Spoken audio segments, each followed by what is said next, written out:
नमस्कार, मैं मारुद्र भोसले, आप लोगों का दोस्त और म्यूचुअल फंड डिस्ट्रीब्यूटर। ओके, आज का जो टॉपिक है हमारा हम एकदम बेसिक है, जहाँ से हम समझेंगे कि म्यूचुअल फंड होता क्या है। ओके, उसमें सिस्टम क्या है, हमारा जो पैसा जाता है म्यूचुअल फंड के पास में। बहुत सारे लोगों को पता नहीं है कि चलो ठीक है, म्यूचुअल फंड में पैसा डाल दिया तो म्यूचुअल फंड हमें इंटरेस्ट देता है, या जो भी सुनते हैं हम कि इतना परसेंट मिला, उतना परसेंट मिला। क्या वो इंटरेस्ट होता है? वो इंटरेस्ट नहीं होता। इसको हम स्टेप बाय स्टेप समझने की कोशिश करेंगे, एक पीपीटी की मार्फत समझेंगे कि ये म्यूचुअल फंड काम कैसे करता है, इसका पूरा इकोसिस्टम क्या है, क्या नहीं है, कैसे कैसे कैसे होता है, म्यूचुअल फंड के कितने टाइप होते हैं, ये स्टेप बाय स्टेप समझाने की कोशिश करूंगा।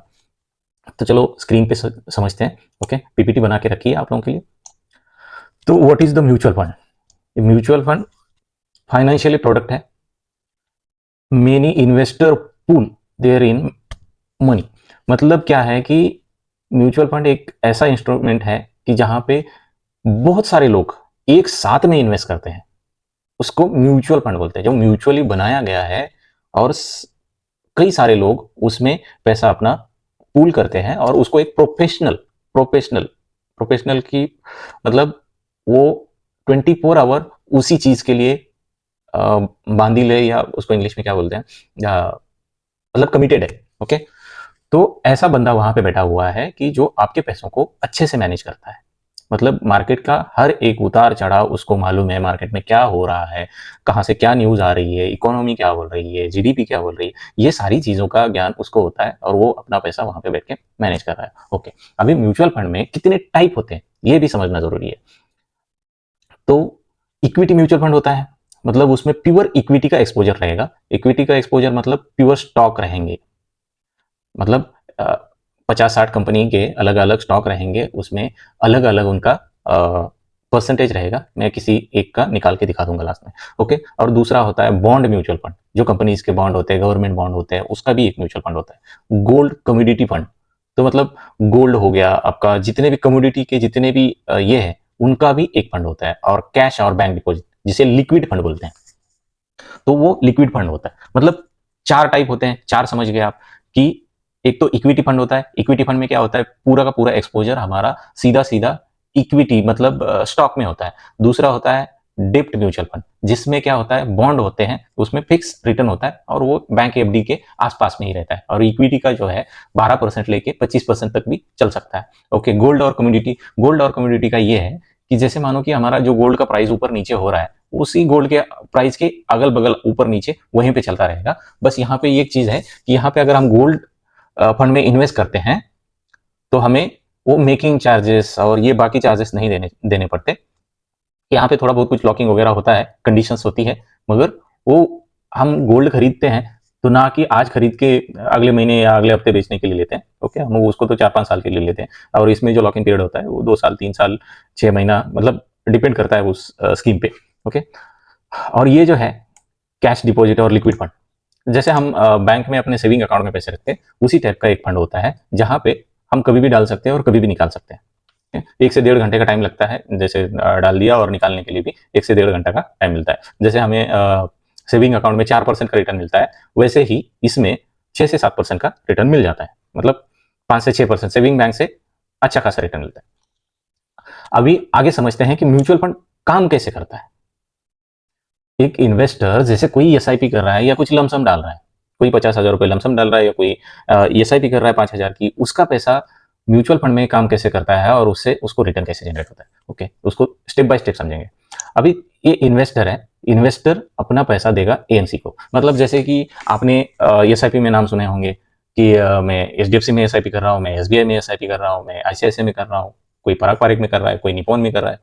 तो जो निपॉन नाम है या एसबीआई नाम है या एचडीएफसी नाम है, वो एएमसी है। इस एएमसी के अंदर बहुत सारे डिफरेंट डिफरेंट स्कीम हो सकते हैं, जैसे मैंने आपको स्कीम के बारे में बताया। अभी इक्विटी स्कीम में भी अगर मैं बताऊं तो इक्विटी स्कीम में भी बहुत सारे टाइप है। लार्ज कैप है, स्मॉल कैप है, मिड कैप है, फ्लेक्सी कैप है, फिर और एक है। तो ऐसे बहुत सारे स्कीम है। तो वहां से आप जब इन्वेस्टर का, ये हमारा मेन सवाल क्या है कि हम इन्वेस्ट कर रहे हैं, 5,000 कर रहे हैं या 50,000 कर रहे हैं, लमसम कर रहे हैं या साइरी कर रहे हैं, तो इन्वेस्टर के थ्रू हमारा पैसा जाता है एएमसी के पास। एएमसी के पास मतलब मान लो एसबीआई, एचडीएफसी, जहां पे भी आपने एसआईपी कर रखी है या जहां पे भी इन्वेस्ट कर रहा है उस एएमसी के पास में, उसके बाद में जो पर्टिकुलर आपने स्कीम ले रखी है, लार्ज कैप ले रखा है, स्मॉल कैप ले रखा है या मिड कैप ले रखा है, उस स्कीम में जाएगा पैसा। ओके, उस स्कीम में जाने के बाद वहां पे प्रोफेशनल फंड मैनेजर बैठा होगा, वो आपके पैसे का, आपके फंड को मैनेज करेगा। ओके, इन्वेस्टर से सीधा एएमसी, मतलब एसबीआई हो गया, एचडीएफसी हो गया, समझने के लिए समझो। ओके, बाद में फंड मैनेजर का काम क्या है? फंड मैनेजर का काम है, जैसे ही आपने फंड एएमसी को दिया, एएमसी ने उसको उस पर्टिकुलर स्कीम के फंड मैनेजर के पास में उसको ये किया, तो उसके बाद में वो अपने रिसर्च के आधार पर और अपने अनुभव के आधार पर सही एक्शन लेके सही कंपनी में पैसा लगाने का काम उसका है। पोर्टफोलियो का संतुलन बनाना, मतलब पोर्टफोलियो को मैनेज करना उसका काम है। मार्केट की स्थिति के अनुसार, मतलब मार्केट में जब भी उतार चढ़ाव आते हैं तो कहाँ बेचना है, कहाँ खरीदना है, कहाँ पे कुछ अपॉर्चुनिटी बन रही है या कहाँ पे कुछ अच्छी न्यूज आ रही है, या आने वाले साल भर में गवर्नमेंट की कोई ऐसी पॉलिसी है कि जहां पे बहुत कुछ अच्छा इन्वेस्टमेंट हो रहा है और वहां से कुछ अच्छा रिटर्न बन के आ रहा है, आने वाला है या आ सकता है, ऐसी स्थितियों को देख के वो अपना, आप लोगों का फंड, मतलब मेरा आपका, जैसे जो भी इन्वेस्टर है उसका पैसा वो ऐसे लगाएगा, मतलब आपका सेपरेटली उठा के आपका अकेले का बिल्कुल नहीं लगाएगा। मेरे जैसे, आपके जैसे ऐसे हजारों लाखों लोग रहेंगे जिनका पैसा उस स्कीम में आता रहेगा।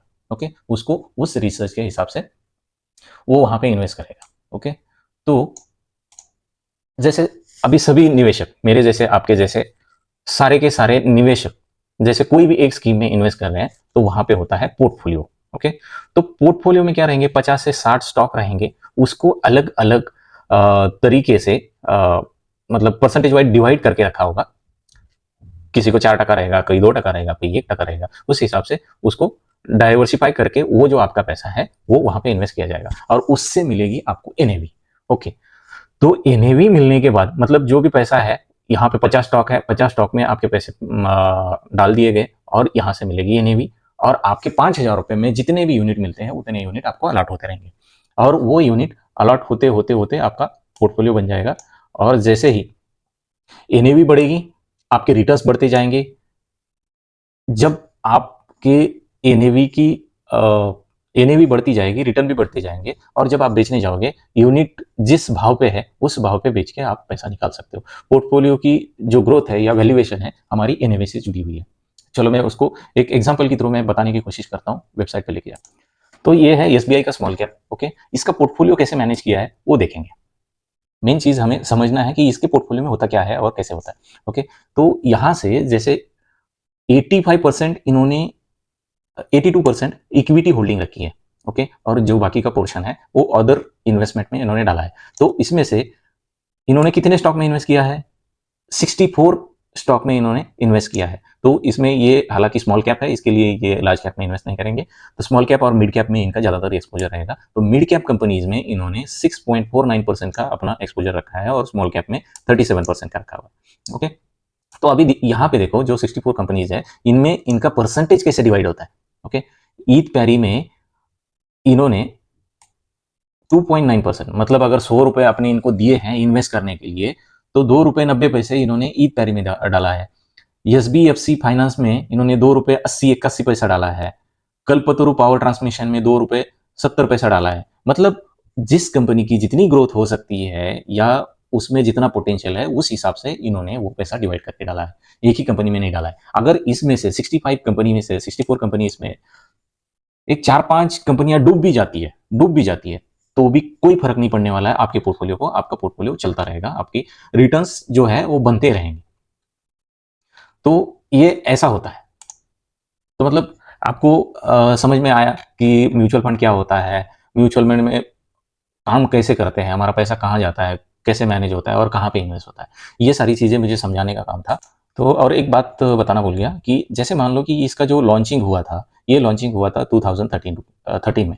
2013 में इसका जो एनएवी प्राइस था, एनएवी प्राइस आपको यहाँ पे दिखेगा, ये मेरा कर्सर है वहाँ पे।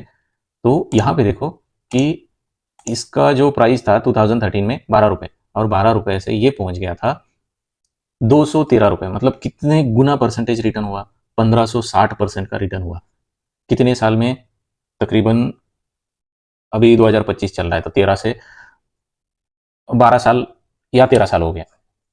ओके, 12-13 साल में 1500 गुना का रिटर्न हो गया। मतलब ऐसे ही होता है कि इनका जो इन्वेस्टमेंट है, ये मतलब हर स्कीम का, एक का ही नहीं, हर स्कीम का ऐसे ही होता है। मतलब एक पोर्टफोलियो होता है, उस पोर्टफोलियो को मैनेज किया जाता है, टाइम-टाइम से रिव्यू किया जाता है, जहाँ पे पोटेंशियल है, वहाँ पे हमारे पैसे लगाए जाते हैं और उस पैसे पे पैसा बनता है और वही पैसा हमको वापस मिलता है। तो मेरे ख्याल से आपको ये सारा एक्सप्लेनेशन समझ में आया होगा, अगर समझ में आया है तो लाइक करो, शेयर करो। Thank you.